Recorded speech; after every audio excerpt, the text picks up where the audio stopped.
I am disabled, and that means I can't ride bikes.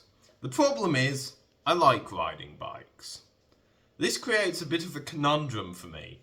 So, let's create a bike that I can ride without the use of my left leg.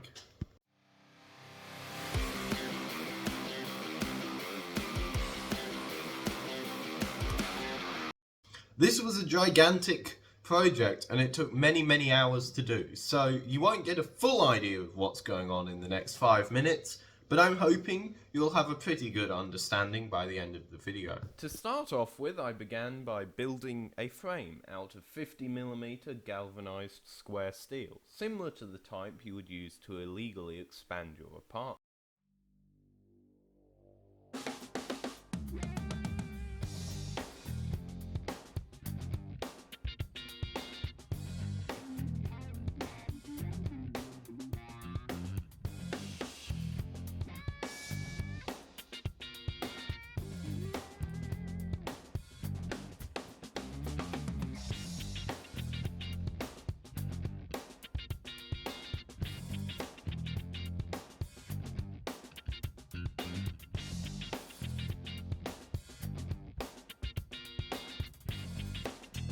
With my frame done, I decided to give it a good solid coat of paint so it wouldn't rust.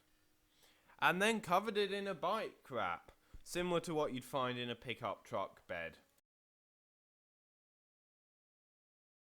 With the frame done and a fresh coat of paint applied, it was time to build a suspension system.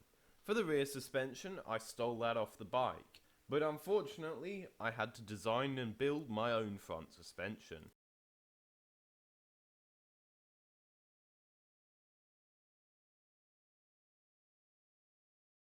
This is made out of lots of pieces of milled 6061 aluminium, which took a long time to do, but here's me attaching it to the bike frame.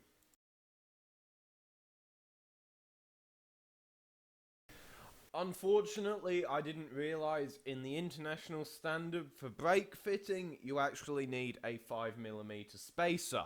Not to worry though, I JB welded one on, before moving on to the steering mechanism, which is made out of a couple of rods connected to a block connected to a steering column.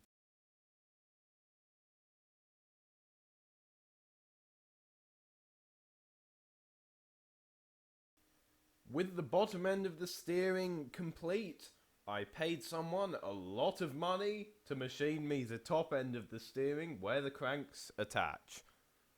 I feel like they charged me an extortionate rate, but I had to do it. So here we have this, with some modified Holotech cranks on the ends.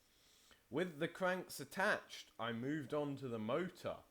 For this we're using a Bafang BBS02B that runs 48 volts at 250 watts. We're connecting this to a gigantic battery I built, which is a 48 volt 50 amp hour battery, which gives me plenty of runtime.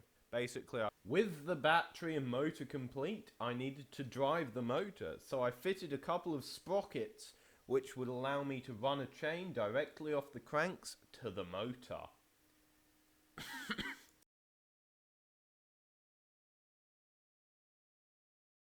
With the chain done, I built and screwed on a gigantic rack so that I can carry absolutely anything I want.